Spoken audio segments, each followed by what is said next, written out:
to show you today is how to make a very simple little art journal that you can take with you on the go, and then show you some different techniques to use with watercolor.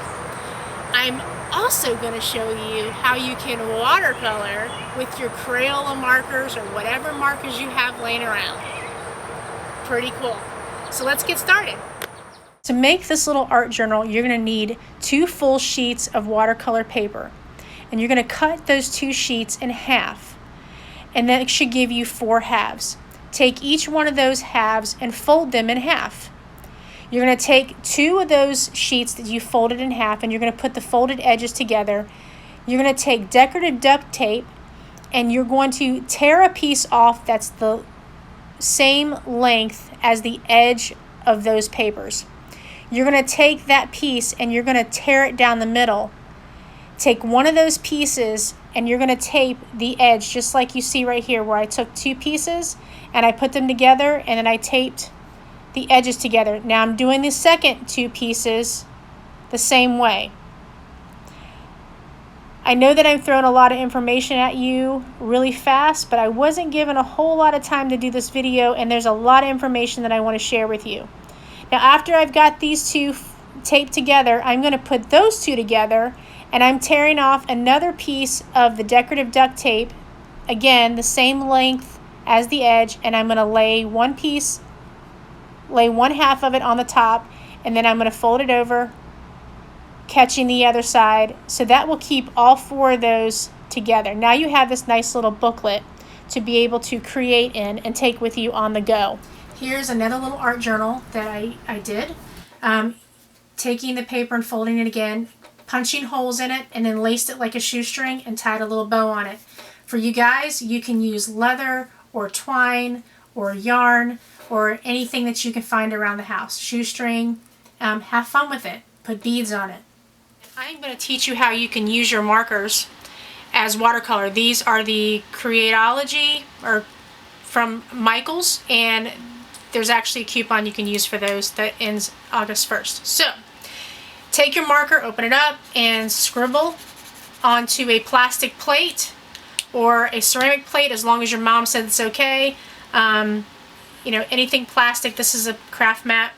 And you're simply going to take your wet brush and you're going to pick up a little bit of paint. I probably have too much water, so I'm going to get a little bit off. I'm going to pick up a little paint, and I'm going to start in the base of one of the petals, and I'm going to paint out. And remember, you can always make it darker. Now I'm going to show you a little quick technique here. If I don't want the tip of this flower that dark, I can take my paper towel and blot it just a little bit. See how that lightened that up right there? And you get a little bit on there? You can do that, and that helps correct an issue. I can go back in with less water on my brush and pull up some more to create some more depth.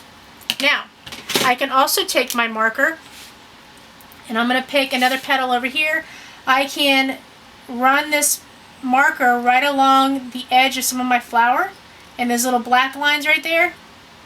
I used a stamp, by the way, which is not easy to do on watercolor paper because watercolor paper is bumpy. But you can draw a picture with a Sharpie or something like that. So I got my brush wet, and I'm going to go right over where I marked with that marker. See how it's blending? You can only do this on watercolor paper. If you try to do it on cardstock or any other kind of paper, it's too porous, and you'll end up seeing your lines too much, and it'll end up looking like that right there, and we don't want that. Now this one over here, I did do it with this technique where I picked up the paint and I simply brushed it on. That works really well. So if you don't have watercolor paper laying around your house and you don't have the opportunity to go get some, you can do this with your paper and a water brush. Just know that the thinner the paper is, the more likely you might end up making a hole. So that is how you watercolor with markers. Okay, you're going to wet your paper. This is the first little technique I'm going to teach you. Get your paper, just a little bit of wet here. All right. Then you're going to take a plastic Ziploc bag. This is just a little small one. And you're going to color here and there with a few different colored markers. I've got that really pretty pink color. This is a vibrant yellow, or orange, I'm sorry. Really make sure you get quite a bit on there. I'm going to do some yellow, and I'm going to try not to hit my marker on other stuff, other colors. Then you're going to take a little mister or a water bottle, take an old hairspray bottle that's a pump. I'm going to mist this, and then we're going to flip it upside down. And we're going to put it on here, and we're just going to sit there and smush it, just like that. Okay? You're going to smush it, smush it, smush it, and then you just simply lift it up. And we can always, there you go. And when that dries, whew, this is what it looks like. Now imagine if this plastic bag was bigger, and then you can write words on it, and you can doodle designs on it. Alright, the next one, I'm just going to slap down a whole bunch of paint here. And then we are going to take a piece of plastic wrap that you can get in your kitchen. Alrighty. And we're going to cut a little piece to cover our paper. A little bit bigger than our paper. And we're going to, oh, this is so messy. We're going to take this plastic wrap and we're going to stick it on there. Okay? Keep in mind, you probably won't be going a mile a minute. But I had to keep this video short. Alright, just scrunch that on there and you're going to let it dry. And when it's dry, this is what it's going to look like. You peel it off. See that texture on there? Looks pretty cool. This one is parchment paper. I use brown on purpose. Kind of looks like the bark on a tree. Okay. This technique is a 1 cup of water with a 1/2 teaspoon of salt. And I'm going to get my paper wet, but not too wet. You don't want it too wet. And then I'm going to take my watercolor paints over here, and I'm going to get a lot of paint on my brush, okay? And I'm going to dot it on here, and I'm going to take a straw from the kitchen. See this?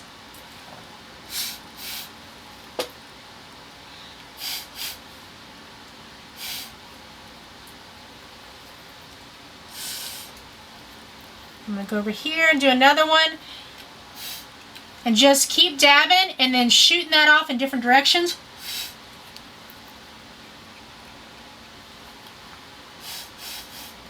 Okay, you get the idea, alright? I will use different colors. And this is what you can end up with. You're going to turn it around, aren't you?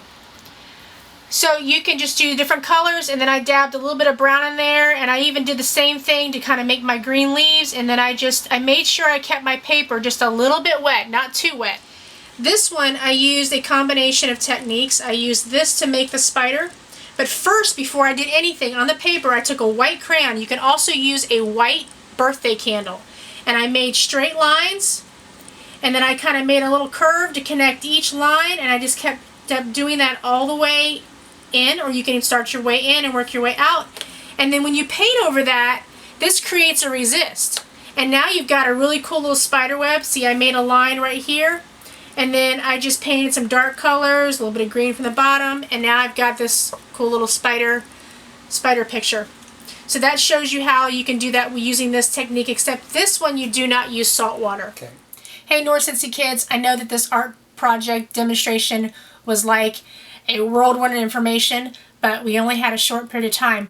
The watercolor paint that I was using was actually from Hobby Lobby, but you can use any watercolor paint to do this. You can go to the dollar store and even get some watercolor paint and make this work. This doesn't have to cost a whole lot.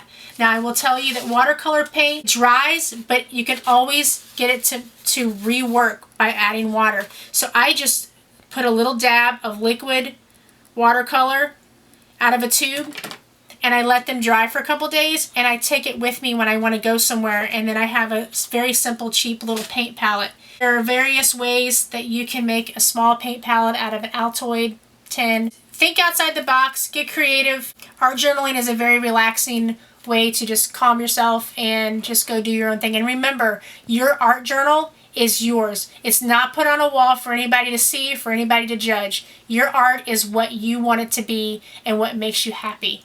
Put some colors on a page that you like, that makes you happy or lifts your spirits, and just have fun and explore and experiment with different things, textures, stuff that you have around the house. I will hopefully see you the next time I'm back in Ohio. See ya. Bye.